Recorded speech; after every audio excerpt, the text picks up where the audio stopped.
Hey guys, and welcome to the channel. And today is gonna be an awesome video. We're gonna be jumping into our first look at painting Star Wars Shatterpoint models. I'm so excited about this. I've been really looking forward to getting my hands on these miniatures. I like that they're a larger size than Star Wars Legion or even than Warhammer 40K, which allows for a lot more freedom, a lot more details, more surface to work for, especially whenever you're looking at things like facial features. They're gonna be larger, and so you have more of a canvas to work with, which I think lends itself to higher quality painting. It also means that there's a lot less models that need to be painted. The game is only played with a handful of models. In fact, your entire army that you will play a game with is smaller than most units that you'll be running in Warhammer 40K. So that's exciting because it lends itself to higher quality because we have less that we need to get through to be able to play a game with. When thinking about what did I want my first video in this series of models to be, it really was pretty easy for me to decide.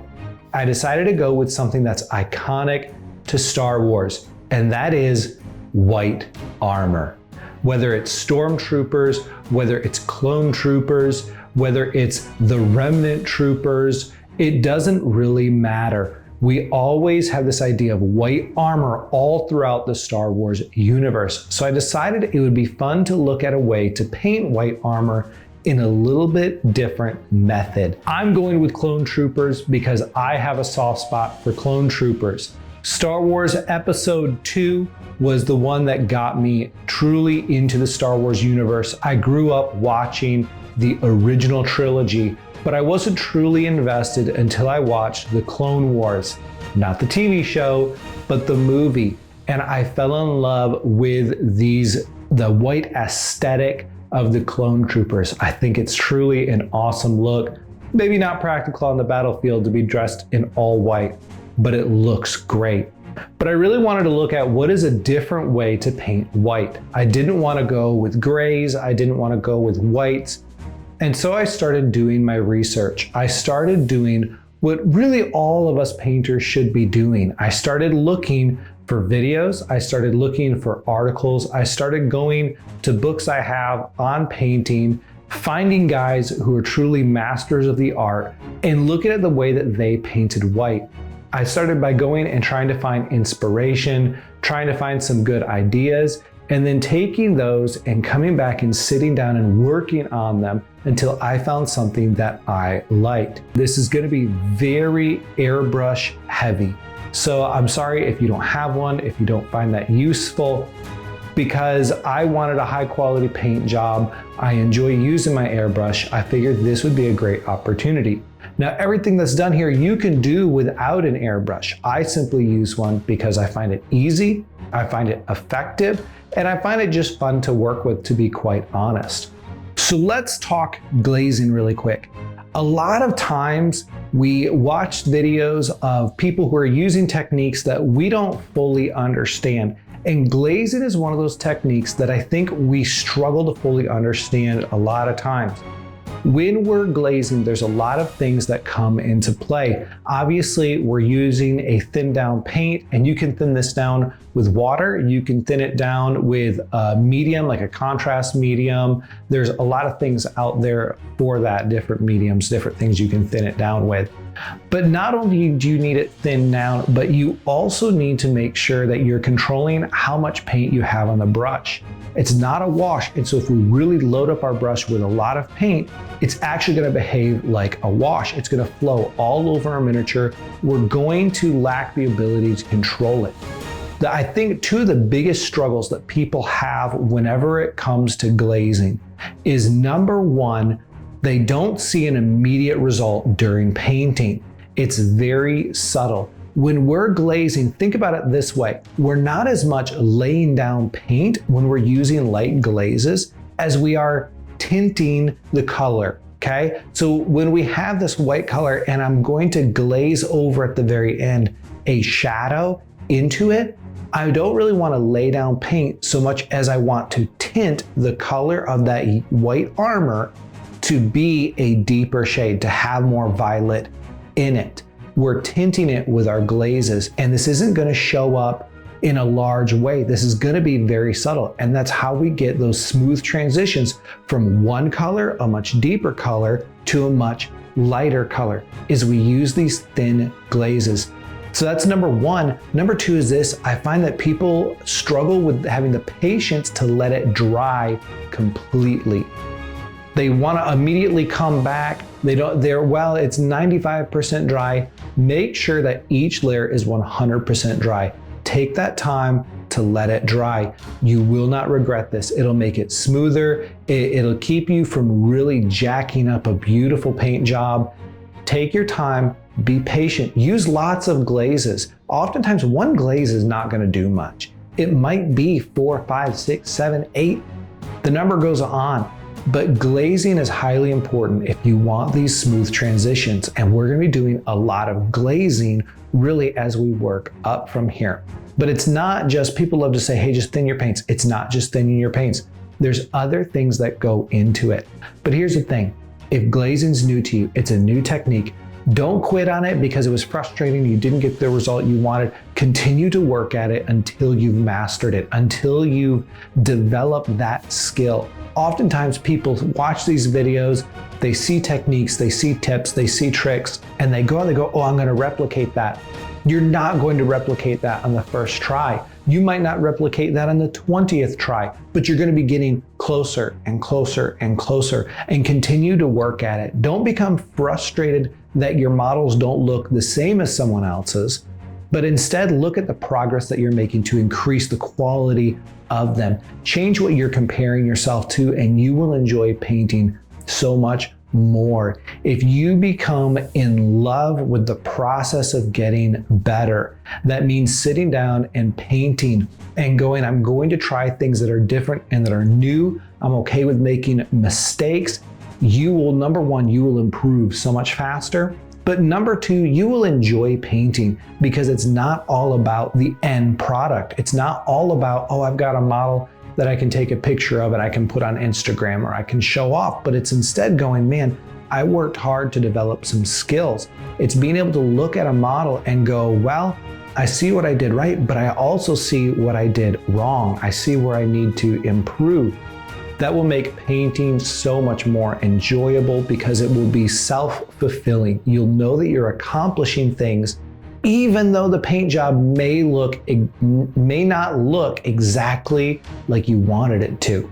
Throughout this Star Wars Shatterpoint video series, my goal is to paint to a higher standard than I do in a lot of my other videos. And that means we're going to be talking a lot more about technique. We're going to be talking a lot more about what I'm actually doing, the process, how to do it, how to replicate it, and going a little bit more in depth than I do in my other videos. So if you're interested in that, give me some ideas of different techniques that you'd like to see me work at, try, explain. Maybe it'll be a suggestion of a technique that I don't currently use, I'm not currently comfortable with, and it'll push me to really learn it. And I'll give you kind of a behind the scenes look of the process of me taking a new technique and the process of me going throughout and learning and the pitfalls, the struggles, the things that went on as I was learning to get better at that. My goal is not to have all the answers. There's a lot of better painters out there than myself that know a lot more, that you could take classes from, that you can become much better painters just by their knowledge and experience. But my goal is to let you in on my journey, and hopefully that you can relate to my mistakes, my struggles, that you can relate to where I'm going as a painter. So hopefully this series will give you more of a look into my painting, into my thinking, into my progression as a painter as a whole. When painting white, there's a couple of challenges that we run into. Number one, and I think this is the biggest one, most often we painters, we hobbyists don't understand how to paint white. We don't understand what white is. I find that white and black and really yellow to a large extent are colors that are difficult for people to really do well with because we don't understand how they act or interact in the real world. There really is no such thing as white or black. What we see is two substances, two colors that are highly reflective, pretty much no matter what they are. Look around you. Where do you see something that's black? And look at the reflections within it. There's a lot of other color. It's mimicking a lot of the color of its surroundings. Well, it's the same with white. You don't see a lot of just pure white. It reflects so much color around it, and therefore we need to paint that color in. So when I sat down and said, I want to paint a high quality white armor, I really thought about what is the atmosphere I want this armor to portray. Because if you add reflections that are blue, that are brown, that are yellowish, you can add all of those into your white and it gives it a very different feel to it. I wanted a very subdued, kind of at dusk, a more mellow white armor. Maybe the idea of them fighting in a low light. So what I decided to do is, after looking at a lot of other painters, doing my research, doing my practice of what I enjoyed painting, what I found effective in my painting, I decided to go and work up from kind of a violet into a beige, into some ivory tones, staying away from white pretty much throughout the entire process. We're gonna get to some white at the very end of it when we get to edge highlighting, doing a little bit of that, but even that won't be a pure white. If you find yourself struggling with white that's really flat, it doesn't look realistic, a lot of the times it's because you're trying to paint it with white, or you're trying to paint it even with light grays and you're finding that it just looks flat. If that's the case, hopefully, whether you use an airbrush, whether you don't use an airbrush, the concepts of what we're painting in this video, you can find useful. White should not be a frustrating color to paint. It should be fun. It should be something that you enjoy. So with those things in mind, let's go ahead and we're going to look at how we tackle white. Now you may be thinking, when painting white armor, I want to start with a white, or I want to start with an off-white, or maybe a gray and work my way through. But here we're actually going to start with a black prime, and then we're going to use this violet and Thar brown mix in order to paint really the whole model. But we're doing this because we want this to be our shadow tone that we work up from. I use a black primed model because it allows me to control where my lights and my shadows are. I don't put the same amount of paint everywhere throughout this model. I focus it on where I want those lights to be. So even though I'm going to put paint all over in the shadows, I'm going to kind of leave it a little bit darker. I'm going to come over the highlights multiple times, coming over with 3 coats probably to get it the brightest I want this to be. And then in the shadows, it might only get 1 or 2 coats, and we're going to transition that. Every step is going to kind of take the same process of multiple coats, multiple sprays, and focusing the more sprays we do on the brightest spots to really make that color come through. Now, as we add colors, we're not jumping to a pure Thar brown. Instead, what we're doing is, for this color, it's about 80% pure Thar brown, left over with 20% of our previous mix of about a 60-40 mix of violet and Thar brown for our base color. As we move up into our deck tan and finally into our ivory, we're doing the same thing, where we're not going to pure deck tan, we're not going to pure ivory, but instead we're adding those into the mix we already have to keep some coherency and to tint the paint just enough so that those transitions are a little bit smoother and they don't jump as high.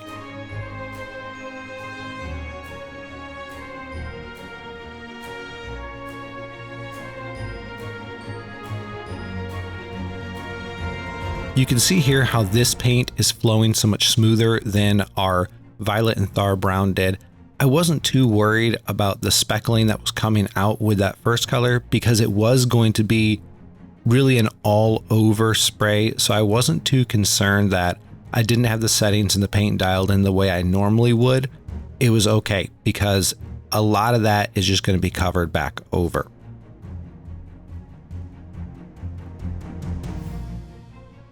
adding in the deck tan here is really where we see it start to turn into a white looking armor. Up until this point, it kind of has a cream or a maybe little bit of a tan or a light brown color to it, but the deck tan starts to sell it. But what we have to do is make sure we're still covering a large part of the model here, but we want to shift from those shadows into the light, and we want to make this a subtle shift. We don't want to simply paint just our brightest spots, our highlights, but we want to gradually create that gradient. So we're actually going to start in our shadows and lightly spray it, but then as we come over and do a second and then a third coat, we're shrinking that area up to our highest points. And this is really where we need to make sure we're doing this, because we want those shadows to sit there, but we want them to transition smoothly into this deck tan that's really going to be kind of our base color for the model.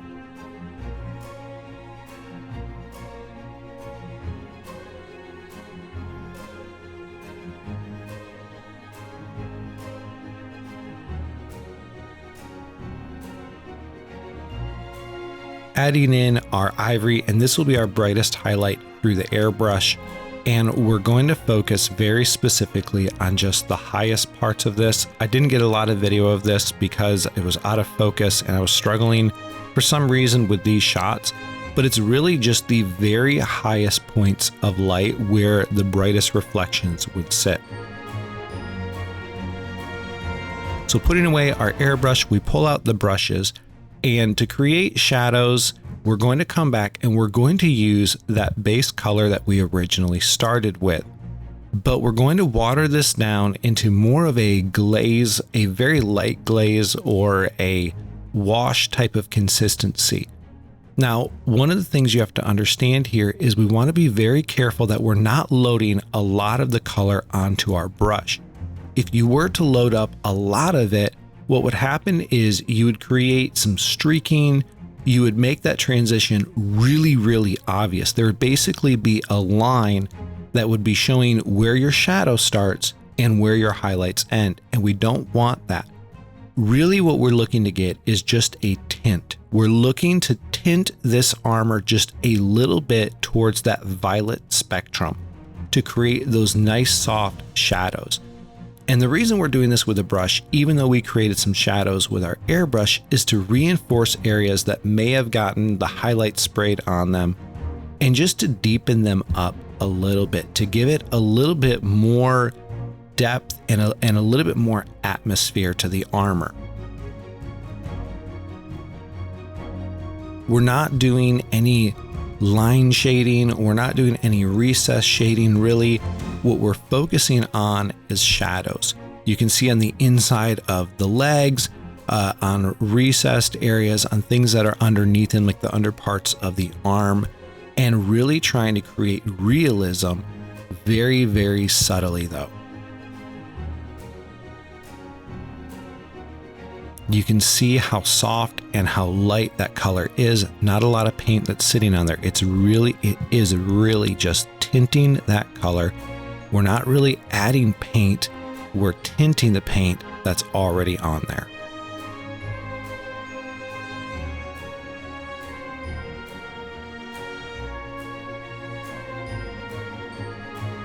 Here's our final step for the armor, and we're adding a little bit of this bold titanium white to ivory. It's probably 40% titanium white to 60% ivory, and it's not necessarily edge highlighting. We are going to catch the edges and things like that. But as you can see on these round parts where light would catch, we're putting those highlights on as well. If you came with a straight bold titanium white, it would be very powerful. It would really show. And we want this to be subtle. We don't want bright reflections, but we want to build up kind of the volume that we have in this armor and to do it in a very subtle way. We're not really working with a glaze consistency, but we also want to make sure that it is a fairly thin down paint, and we want to make sure that we're not loading a ton of paint onto our brush, because we don't want these lines, we don't want these highlights that we're creating to be extremely aggressive. Just like we didn't want the shadows to be extremely aggressive, we want it to be a soft, radiated transition from our shadows all the way through our midtones into our highlights.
Whenever I'm painting for Star Wars, whether it's Legion and now with Shatterpoint, for whatever reason, I don't like using metallic paints. I don't know what it is, but personally, I feel like it doesn't fit the atmosphere of the setting.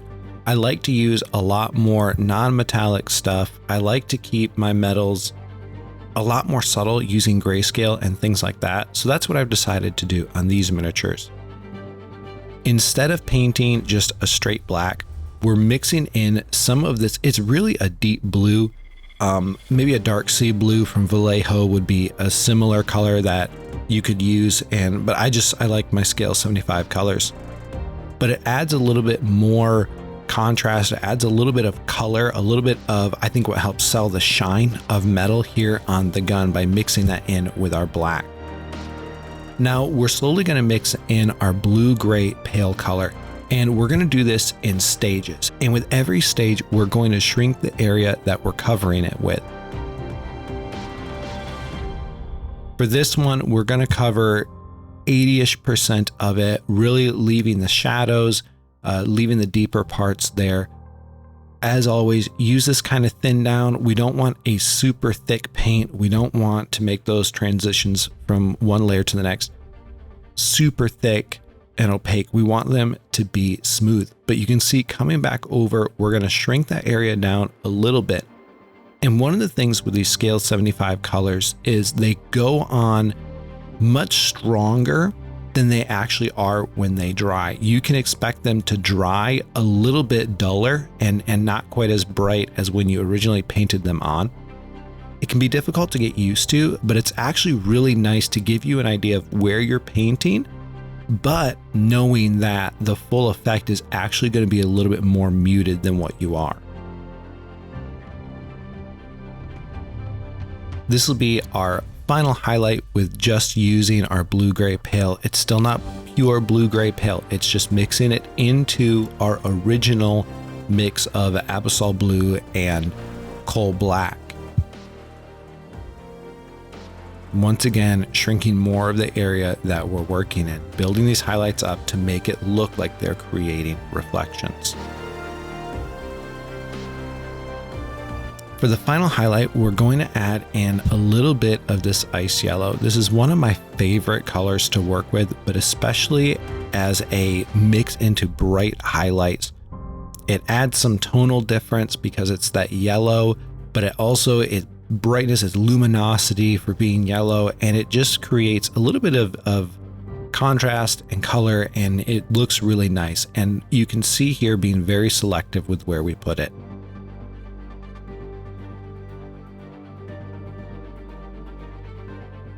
I'm not a fan of painting a lot of flat black stuff, so I decided for the undersuit, instead of making it just a straight black, we're going to do more of a grayscale color. So we're starting with this petroleum gray, and we're going to paint this on all the parts of the undersuit.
We're going to take this opportunity while we have this color to go ahead and do a little bit of line shading here on the belt. I felt like the lines in here weren't really sticking out well enough with the shading we had done before, so we're just going to deepen them a little bit with this gray.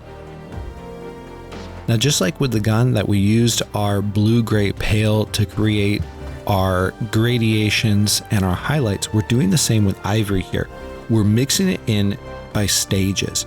It's not just pure ivory, it's ivory mixed into our base of petroleum gray and doing it in about 3 separate gradients, I believe, maybe 4, and shrinking the area that we paint every time, focusing on ridges or areas. When you're painting the hands, the knuckles are obviously going to be brighter. When you're painting these areas in the shoulder and the elbows, the folds that are facing up, that are facing towards the light, are going to be a little bit brighter than the ones that are obviously covered underneath their body or have an arm that's shadowing over them and would create shadow on them. So it's just paying attention to where the shadows and where the light's going to fall and just play with that. Maybe it's something you're not super comfortable with, but the best way really to get better with that is just simply practice it. You'll make a lot of mistakes. You'll place light where it doesn't belong, but the more you do it, the more natural, the more comfortable, the more you start seeing other people's work and how they're placing light, and it helps you to understand where you should be placing light.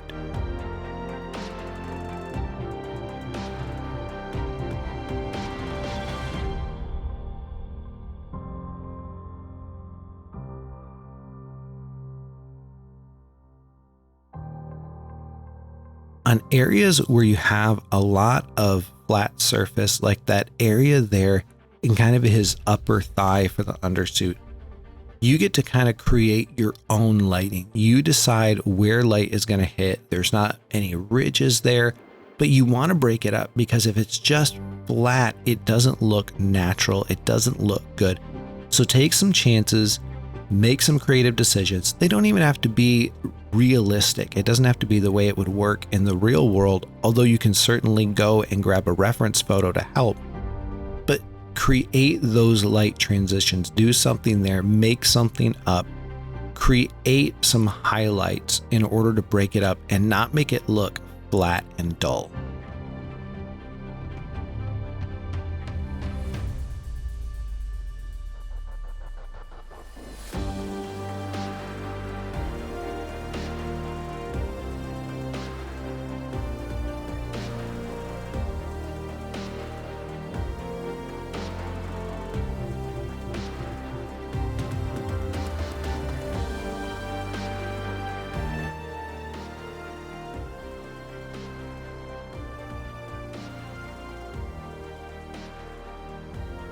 So finally, we get to the last part of Commander Cody's paint job, and that's these orange markings. I decided to go for a very orangey color. The box art, I think, has more of a yellow color to it.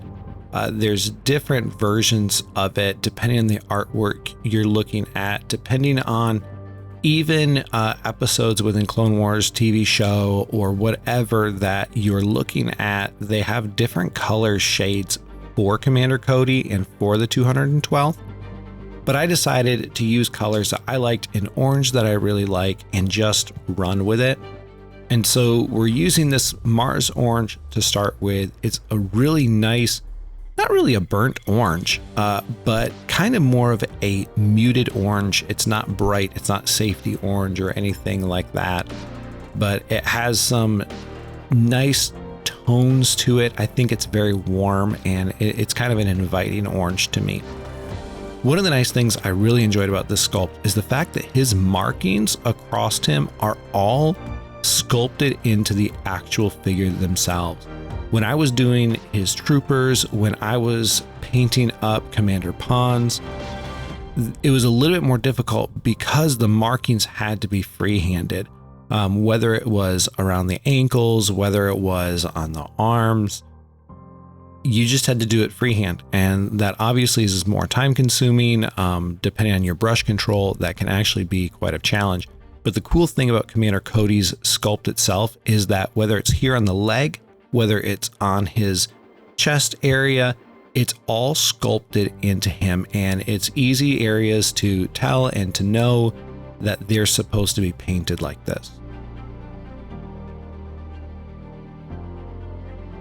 Now, for how I built up these highlights, I'm not going to a full strength, straight out of the bottle Kalahara, if that's how you pronounce it, orange, but instead I'm really watering it down and I'm glazing it on here. You can kind of see the consistency there. It's coming through, but it's not super bright, especially when you do like these shoulder pads, the pauldrons there on his shoulders.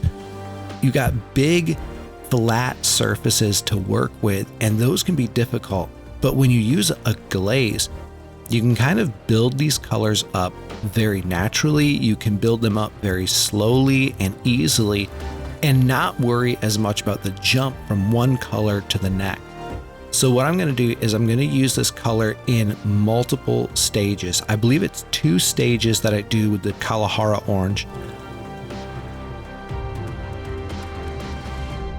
And then we're going to add in some ivory to brighten it up again for another 3rd glaze before we finally get to just some edge highlighting along these ridges and areas like that. But it helps us build up this color and transition it very naturally and very smoothly.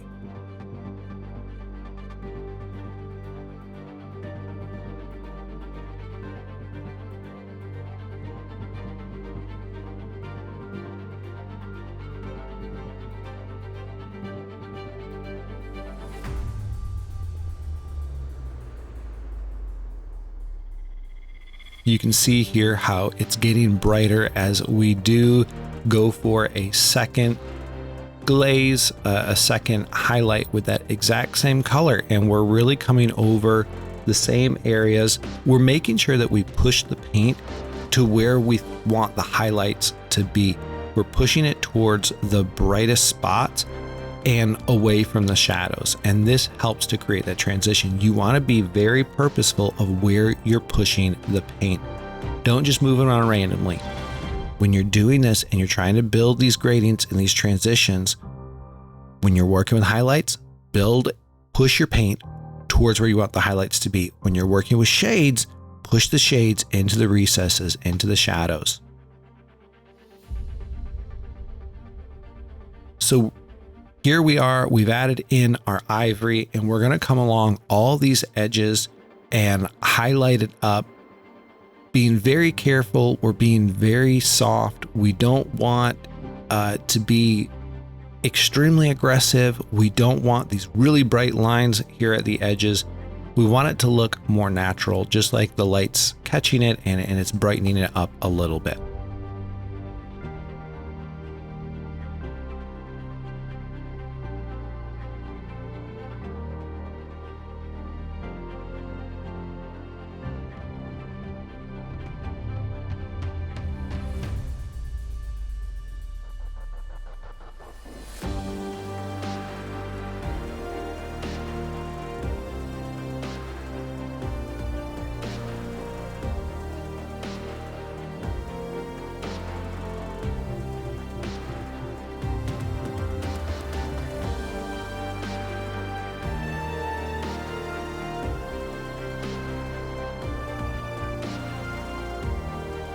here's the final stage of not just the markings, but the entire paint job.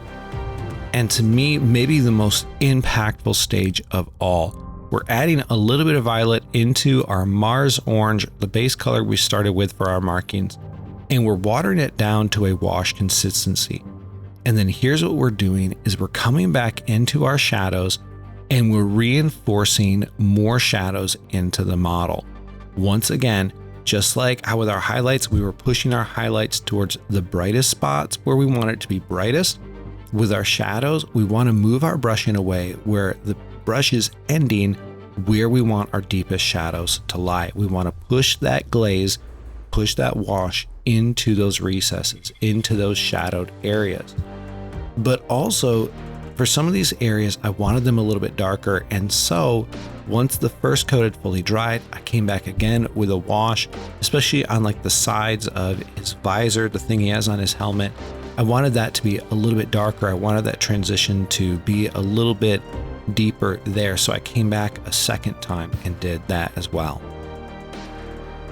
I hope you guys enjoyed that paint job. I am so excited to get more Star Wars Shatterpoint down on the channel. And if you are too, I'd appreciate if you'd let me know in the comments below. Thank you guys for taking the time to watch this video. If you've made it all the way to this point, don't turn it off quite yet, because I want to talk really quickly about a giveaway that we're doing in conjunction with this video. In honor of this being the first Star Wars Shatterpoint video that we've done on the channel, we're going to do a Shatterpoint giveaway. Here's what it's going to look like. It's going to run from now, the moment that this video goes public, until next Saturday. Okay, 8 p.m. Central Time next Saturday is when we will announce the winners, or at the very least, that's when we're going to close the opportunity to be entered into the giveaway. And what we're giving away is any 2 boxes of the winner's choice of Star Wars Shatterpoint unit boxes. All you have to do to enter this is hit the like button, watch this video, which you've hopefully already done in its entirety, and leave a comment down below on this video particularly. Once again, I appreciate you guys watching. I hope you guys are subscribed to the channel. If you haven't, please go subscribe. It's simple, it's fast, it doesn't cost anything, and it's greatly appreciated. Go and watch some of the other videos on the channel if you haven't already. Would love to hear your feedback. Would love to engage with you guys and find out ways to make this channel even better. That's the goal, is to make this channel the best we possibly can. And the only way that's possible is by hearing from you guys and what you think would help us improve what we're already doing. Once again, thank you so much. Hope you have a great day. Until next time, I'll catch you guys later.